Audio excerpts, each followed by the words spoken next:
I'm back. It's been a bad month for painting. I was very busy with work, and on top of that, my drawing tablet has decided to give up on me.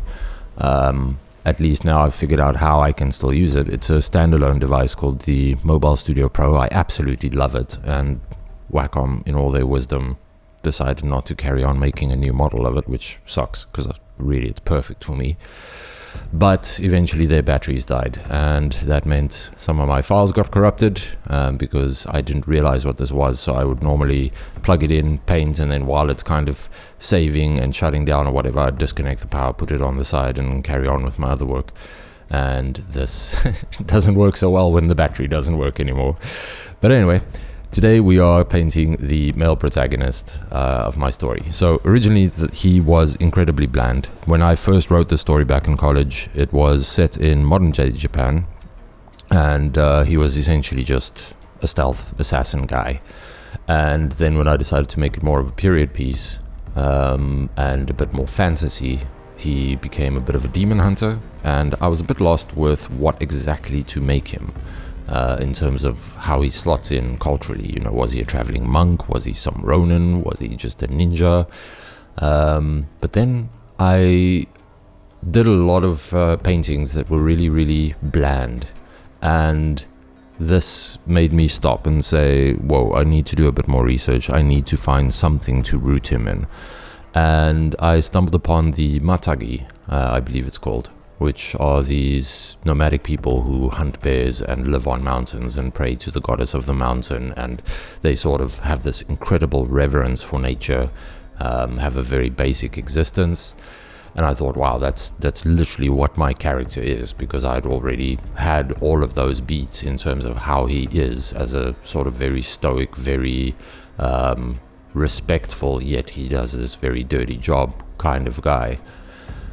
And just went with it. So that's why he's got the animal skin on his back now. And in this piece, he's meeting the young Chinese girl that he adopts basically as an orphan when he's young, because he's on a mountain and he finds her amidst all the dead bodies of her family and the party that they were traveling through Japan with.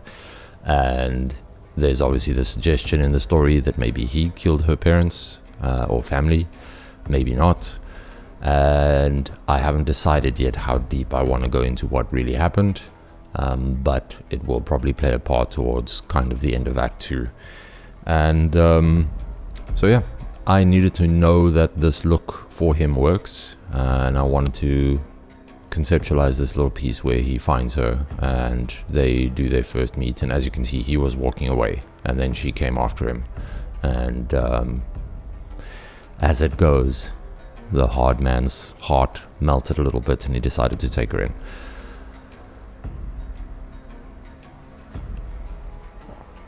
Now, one thing that is quite interesting with this that I like is, as you know, this channel is about me getting better at painting and illustrating the ideas that I have.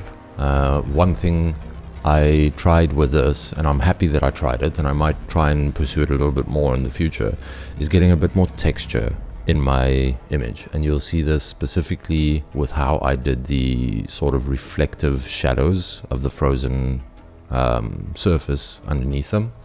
I quite like that technique. And the other thing you're going to see shortly is what I did with the fur on his back, because I wanted it to have a, how shall I put it, an almost 3D feel to it, where it feels like it casts a little bit of shadow, but there's no way in hell I'm going to spend 80 hours painting in those shadows. So I basically made a layer, made a very shitty offset of shadows underneath it, and then spent a lot of time just with my hands, sort of hand adjusting those shadows, like eating away at it bit by bit, and then adding a bit more, and then eating away at it. And I'm really quite happy with the result it gave me, because it feels coarse, it feels like it's got a bit of texture and 3D. Is it realistic? No. But I'm not going for full realism. If I wanted realism, I could probably just use AI to generate all of this, but I don't want to. I want to get better at painting. So yeah, that's it. Overall, let's just say not a portfolio piece, but I'm happy with it. I'm happy with the things I tried. I'm happy with what he looks like now. And then going forward with this channel, I think I'm going to deviate a little bit. If I'm honest, I'm losing my mojo with this IP at the moment. I'm a bit stuck with the story. Painting it isn't really helping, so I'm probably going to pivot to something else. Also because the seasons are changing and I am very much a seasonal person. This is a dark, heavy, dramatic story, so I tend to really feel drawn to it in winter. But then when summer rolls around, I like to work on happier ideas. So you might be seeing some more stuff from me soon that are on different IPs. And then I'll circle back. I do have, I guess, some sort of creative ADHD. I can't stick with one idea too long. I have never been able to, and I've learned to just roll with that. Thanks for watching.